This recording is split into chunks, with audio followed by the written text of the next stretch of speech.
Alex.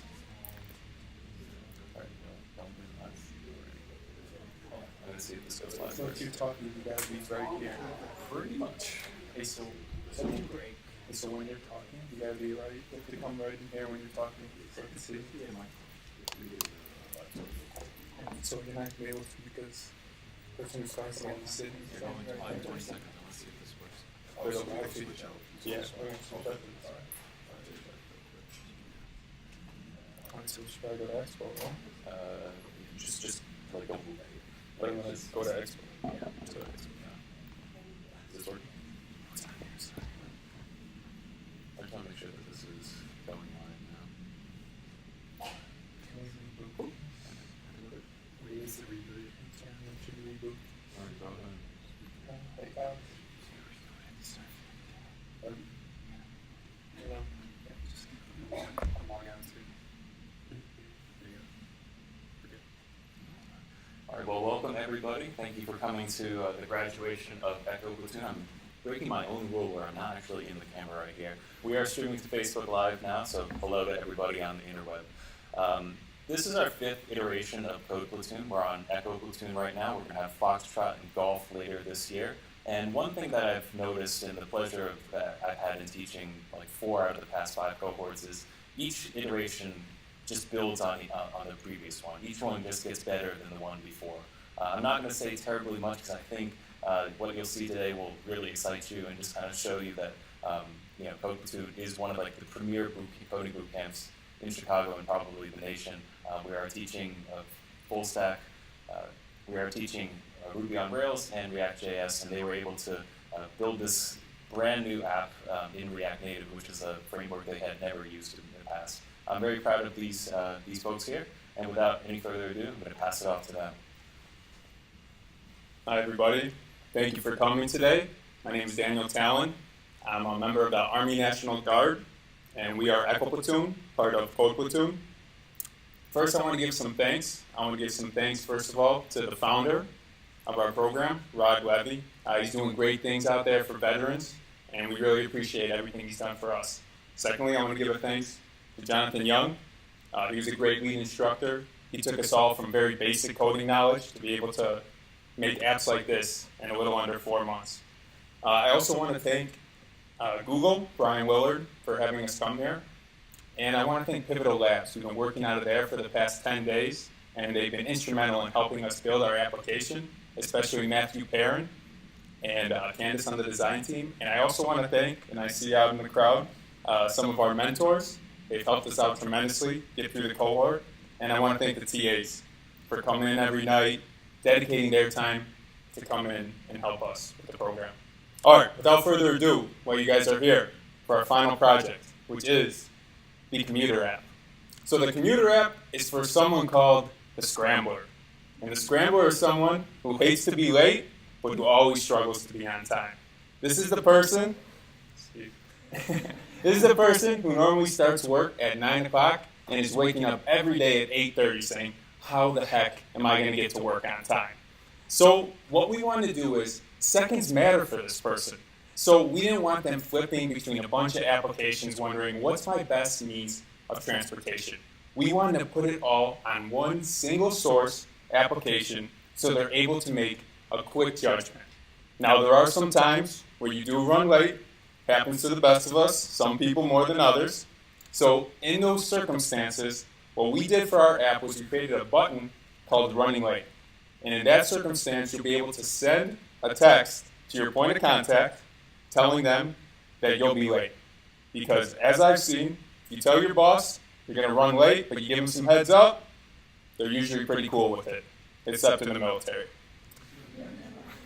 But our application is for everyone. It's not just for that person that's constantly looking and scrambling to be on time, the person that's running late some of the times. It's applicable for everyone, especially in the city of Chicago. Now, in the city of Chicago, we're blessed with great transit opportunities. So say you live in Lincoln Park. You want to go over to a buddy's house in Bucktown. You might spend 20 to 30 minutes thinking, how am I going to get over there? Do I want to take the Brown line? Do I want to drive? No, I don't really want to look for parking. Do I want to take an Uber? I really don't know the price right now on Uber. Maybe it's the surge time. So our application takes that away. It takes that question and it answers it for you. Our application gives you that data in a comprehensive, quick, quantifiable measure on one page. Because when you're running late, seconds matter. So I hope you guys are excited about our application as I am, and I'm going to pass it over to Aaron Israel, and he's going to start telling you about the functionality. Thank you very much for that. Hey, I'd like to appreciate everybody. I'd like to thank you all for coming out here, helping us celebrate long 14 weeks, 12-hour days, especially TAs. I would make you stand up, but I know you guys probably don't want to. Can you raise your hand if you're a TA? If you help us out any kind of, all right, just have a round of applause for the TAs. I'd like to recognize some of the alumni over here. We have Deja Baker and John Day. These are veterans as well as technologists today, thanks to Platoon. And so, as my colleague was saying, the application is really is a turnkey solution for some of the things that all of us deal with every day. So I'm going to walk you through our index page at the moment here. So as you can see at our index page here, what it does is it gives you the opportunity to enter in a start destination and an end destination. The start destination is given to you by basically there's a geolocation that is standard in most devices, mobile devices, just about wearable devices.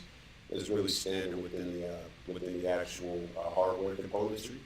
What geolocation allowed for us to do was basically to utilize either the GPS of the phone or the device, or if that is a security issue for the network or the firewall wherever we are, then it would actually revert to cell phone towers, and I believe there's some other options with that too as well. If cell phone towers are not available, what we receive from there is basically JSON object, and what that will give us is our latitude and longitude, which we did plug into another API call from Google, and that will give us a readable human address. So as you can see right now, we're at North Morgan Street. So we're going to put in an end destination of 73 West Monroe, which is Platoon's headquarters. And I'm going to go ahead and click submit here. And now I'm going to pass off the microphone here back to Daniel, and he's going to go ahead and run you through the rest of the program today. All right, so as Aaron said, what we did is we have your start location and we have your end location. We're making 2 GET API calls to Google Maps API, and we're getting back from the addresses, we're getting your start and your end lat and long. We're taking those lat and long and we're putting in about 5 to 6 more API requests. We're putting in API requests to Google Maps. As you can see here, we're getting your drive time, we're getting your walk time, and we're getting your transit time, and your bike time, all from the Google Maps API. And that's 4 different calls, just tweaked a little bit. We're also putting in an API request to Parkways. That price, under drive, that $9, we're filtering through the JSON response from the Parkways API, and we're getting the minimum parking price in that area. Same thing with Uber. We're getting the closest Uber, we're getting the duration, and it's telling us the price. And as you can see, they're in sorted order right here. So you're able to know right away what is your quickest option. Now, if you click to the drive page, it's going to show you the map with the driving directions from your current location that the phone has found to your end destination. Now, you see that Parkways link right there. If we click the Parkways link, that's going to bring you to the Parkways page. And that's already going to have your end destination pre-seated for you. So you can see there's all those parking options there. So like I said, this app is for someone who's running late. So we want to make it a one-stop shop where they can even pay for parking if they do choose the drive option. I'm going to pass it over to Raymond now, and he's going to explain more of the functionality. Good afternoon, my name is Raymond. I am an Army veteran, and today I will be talking to you about some of our design decisions, as well as some of the functionality of our components. So here on the commute options page, we decided that in order for a user such as a scrambler, we wanted him or her to be able to make a quick decision. So based on that, we wanted to list every option on one page as well as a map reference. And with the limited window space, because of a mobile window, we decided to have the ability to hide and show our commute options. And using this, we use some libraries such as React Native Elements and React Native Maps to show these interfaces. And we're going to do a demo real quick if the user decides to choose transit. So if you go into the transit page, it shows the map with the route based on transit. And if you click on the end destination pin and press for directions, we are actually passing parameters from the destination form of the start and end address, as well as the mode of transportation. So as you can see on the app, the mode of transportation is transit with the ability to get directions. And from here you can go back. And from here I'm going to pass this on to Alex, and he is going to talk about what happens when a user runs late. Hi, my name is Alex. I'm with the Army National Guard. So if a user is running late, they can click on the Running Late tab, and they're presented here with a list of names to contact and a message that they can send to multiple contacts. Now if they open up the contact list, which we actually built ourselves and pull from the contacts on your phone, they're presented with a list of those contacts right there and whether they're favorited or not. Now if a user tries to click on a favorite contact icon and they're not logged in, they're prompted with an alert to log in. Please log in. Thank you. All right. So we use Google authentication, and what we do on the phone is that we send your client ID back to our server and create an account for you. And if there is already an account, it will pull up your favorites, and if not, you will have the option to add favorites. So as you can see, when he logged in and pulled up the contact list again, it pulled up a couple of his favorites, and he just added a third one. So if he clicks on the favorite tab right now, he's presented with all of his contacts, favorite contacts right there. And then he can select whatever contacts he wants and add those to his list of contacts to contact with this running late message. So clicks right there, it opens up his own text app, and then he can text right here, Ray, with I'm running late. I got my message. You can take my word for it. So now we're going to talk about some of the technology we used and the challenges we had in writing this app. So there were multiple API calls. We used React Native for the front end, which sits on top of Expo, and Expo is an interface between the React and the native code. And then we also have a Rails server, which we use for storing users, for storing contacts, and for handling key exchange for Uber reservations. Briefly, I'm going to hand it over to Aaron to talk about the APIs we use. Yeah, I just wanted to do a quick rundown just in case anybody was interested in the APIs that we actually ended up using for this thing. Uber, which was basically we got routing requests, ETA, pricing information. These are all RESTful routes. So one of them is a deep link versions. Some of them don't have versions, some of them did. Basically the request formats, mostly like fetch URIs. We got back JSON objects, and for W3C, that is actually not the author of the API itself, but they set the standard for it. But it's, like I said, it's basic, well, like they said, it's scripted access to the device's information, so it's device specific. And we're going to talk about, we're going to do Q&A right now. Okay, we're going to talk about challenges briefly. For all of us, it was the first time working with React Native. We built our own Rails server. It's the first time for many people here building an API. We have a number of limitations with using Expo. We built our app with the kind of in the sandboxed React Native environment, and inside that environment you can't access the GUI contact list. So we had to build our own contact list, and you saw that there. We had some issues with testing on the phone, simulator issues, lots of stuff with that, not pulling up, and it was kind of buggy overall. And also with Android versus iOS, you saw we're demoing it on an iPhone. Unfortunately, on Android, even in this like sandbox environment, some issues don't work. For instance, the icons don't display, and there's not much you can do about it within the Create Native environment. So even though it's supposed to be cross-platform, we still had some issues there. So thank you, everyone, and we'd like to take questions at the moment.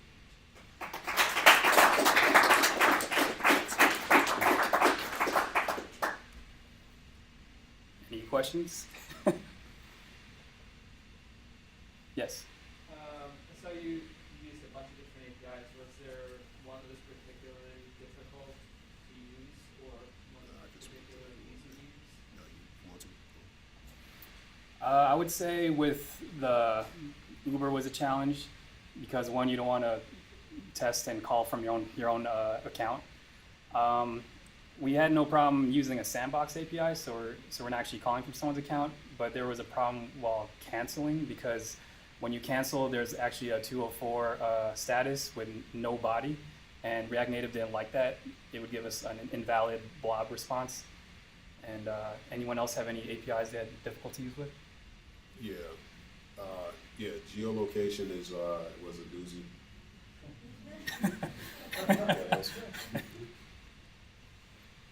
Any more questions? You mentioned you didn't have native access to the contact list. Where did you get the contact information? So Expo has an API to pull off the contacts on your phone, but it's also extremely slow since we had to pull these large objects for every contact. It pulls all the data for them, and then sort of pass it through in our app into the contact view. So it really can't handle like too many contacts. Like 400 or 500 is about the max of that. At that point, you probably want to utilize the GUI, but there were no packages we could use, and it's kind of weird that there's no options for that. I would have figured that'd be one of the first things you want to create in a sandbox environment, access to that list, but that's what we found. What would be some features you would add for the future version of the app? That's fair.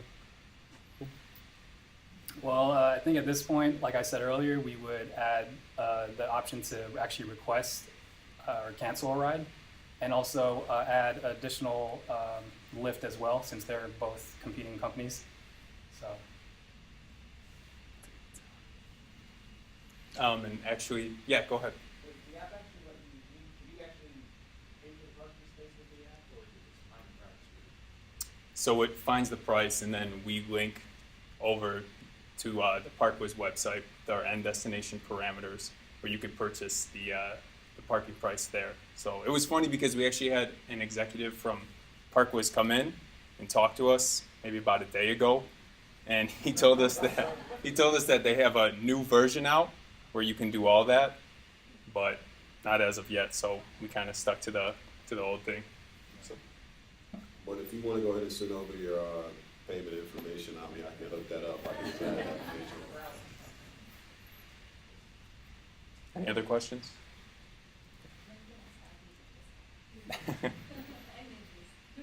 As soon as we get some funding, maybe we're here at Google, so anything could happen. So with the running late message, can you set your own default? For the moment, no. The default is to I'm running late, but you can edit that and then send that. Yeah, because if you guys have that ETA, Yeah, that's a good feature. I think that's something we'd like to do too if we had a little more time. Maybe make it customizable and dynamic. Yeah. Does it support hybrid routes, like, for example, take the subway here and then, take the bus? I would say combining the different modes of transit would be fantastic. So for most of the stuff, I believe is standard with transit when it comes to Google Maps. They do a lot of that for you, but there are some other there are some other third-party APIs that we debated about using, like Mapbox is one that you can set up almost 25 waypoints within Mapbox. I think it's like a point A to point B thing, and it's optimized, but Google does a lot for you. Yeah, and that's something else we want to maybe incorporate in the future ways that'll give you even more optimized routes for driving. Yes, sir. How Rob? did you guys scope out the project and then work out who's doing what? I think that really took place at Pivotal Labs. So we all had a lot of ideas. We shared them, but we just didn't have the expertise to really, know exactly what we were doing. So as soon as we got to Pivotal Labs, we were paired with someone named Matt Perrin, and he took us through this whole meeting where we got all of our ideas out there. And we created a quick, or not a quick, but an MVP model. And from that, we were able to make user stories, and we were really able to get out everything we wanted for the app. So after that, and after that meeting, and after that kind of professional help, we were really able to get started and to really divvy up the work. And I want to give a special thanks, actually, with that being said, to Alex Sachs. He was our team lead on this. If it wasn't for him, we would have just done a basic Rails app with a Bootstrap front end. He pushed us to do React Native. He read through all of our code. He approved it. He handled everything. He kept us together in the hard times. And he did a great job through this. I really want to thank Alex for all his hard work. Yeah, I also want special mention, obviously, to our lead instructor here. If it wasn't for him, we wouldn't, these last 14 weeks, we'd have been sitting in the class arguing with each other. And no disrespect for anybody who is a developer on Rails and Ruby on Rails. We're not saying that CRUD apps are just easy. They have to be easy. So. Talk about the database that you set up. Like, what did you need to save inside of the database? Because you said you had a Rails app as an API. Sure. I'm not sure what you're saving. Sure. On our API, we're saving user info for the actual person that logs in. We're saving their contacts that are related to them, associated with them. And we're also saving, we have a key exchange for Uber and Lyft. As you saw Uber over here, but Lyft hasn't been added yet. So basically, you have your private key on the server, and so the app will call for that, and then the server will check to see if that private key or that public key is still up to date. If it's not, it will call to the Lyft or Uber server, get a new public key, and then send it back to the phone. So those three aspects are what it's handling. Dan did a lot with the server, so we can talk about that more. Yeah, with our Rails backend API, what we do is we're doing like Alex said, we're saving user info and we're saving their contacts. So every time a new user logs in, we're making a post request to our Rails API backend, and it's going to save that user information. And then the same thing whenever whenever they click and favorite a contact, it's going to bring a post request to our Rails API, and it's going to save their information. And if they unclick the heart, so now they're not the favorite, it's going to send a delete request to our Rails API. And then if someone logs out, as soon as they log in, we're sending a GET request to our Rails API, so it's getting all their current contacts. So the Rails API is dealing with the users and the contacts. Why aren't you saving locations inside of the Rails app? We're not saving locations inside of the Rails app because when they log into Google, it already does that for them. Anything else? Thank you. Yeah, thank you guys for coming. Appreciate it.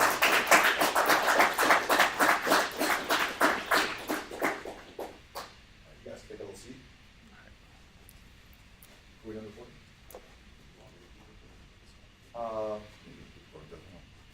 I'm just going to be talking in front of the camera, so it doesn't matter. I don't think I need to see that. Yeah, you want to go? All right, so thank you all for coming today. Folks, if you know me, I'm Rod Levy, the Executive Director of Platoon.